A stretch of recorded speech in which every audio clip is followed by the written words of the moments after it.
მოგესალმებით მეგობრებო. ახლა რა ვიცი ახლა უნდა თქვა აღარც ვიცი უკვე იმ ქალბატონის ტოლვილი ქალბატონის დაჭერით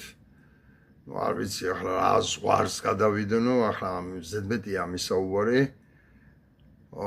უკვე ნათლად ჩანს რომ ისინი უკან დამხევი არ არიან და ყველაფერს იკადრებენ აბსოლუტურად დააბრუნენ 37 წელი ჯერჯერობით დახვრეტები არ არის მალე დაიწყებენ მაგასაც ესენი ინტებით მუშაობენ უკვე ჩართავენ იმ ერთწლიანი ციხეს განმეორებითი შემთხვევების დროს და ასეთი ასობით ადამიანია უკვე გამზადებული ასეთი ციხისათვის ეს კიდევ ერთხელ მიანიშნებს რომ იმ ქვეყანაში უკვე აქციების გამართვა ყოველ დღე უფრო და უფრო რთული გახდება, ქუჩის გადაკეთვა უფრო და უფრო რთული გახდება და ამ დროს თვლი რომ სანქციები რომელსაც ევროპა აპირებს ბიძინა ივანიშვილის იქნება თუ ოცნების სხვა წევრების დასანქცირებას და ვიზა ლიბერალიზაციის შეჩერებას ეს შედეგს არ მოიტანს რამე თუ ისინი ამისთვის მზად არიან შინაგანათაც, ეკონომიურადაც და ყველანაირად. სანქციები მოიტანს მხოლოდ და მხოლოდ შედეგს თუ დასანქცირდება ის პოლიციელები, რომელზედაც დგას ხელისუფლება, ის ტიტუშკები, რომელზედაც დგას ხელისუფლება, ის მანდატურები, ის მოსამართლეები, ის პროკურორები,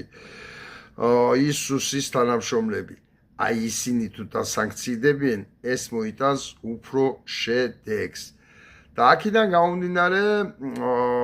ემიგრაციაში არსებობს ქარები ორგანიზაცია, სადაც მრავალი ორგანიზაცია შედის, სხვადასხვა ქვეყნებში დაფუძნებული და მინდა მათ მიმართო თხოვნით. გუშინაც ვიყავი უკრაინელების აქციაზე, რომელიც ყოველი კვირა დღეს იმართება. ყოველ კვირა დღეს არ არსებობს კვირა რომ ჩააგდოთ. არ მგონი ახლა უკრაინელებზე უკეთეს დღეში ვიყოთ ჩვენს ვკარგავთ სამშობლოს და ისინიც კარგავენ თუ კი არ იბრძოლებენ მართალია ბომბი არ ცივა მაგრამ ბომბი რათ უნდა ბომბია თვითონ ბიძინა ივანიშვილი და მისი ხელისუფლება ამიტომ რა ვიცი კიდევ ერთხელ მინდა მიმართო ამ ორგანიზაციებს რომ გავაქტიურდეთ მე პირადად ამ წუთას მადლობას გიხდით და ნამდვილად კარგია რომ 153 ადამიანის გვარი დასახელია შეტანილი ევროპის ქვეყნებში და სანქციებისათვის რიგითი პოლიციელების და მოსამართლეების მაგრამ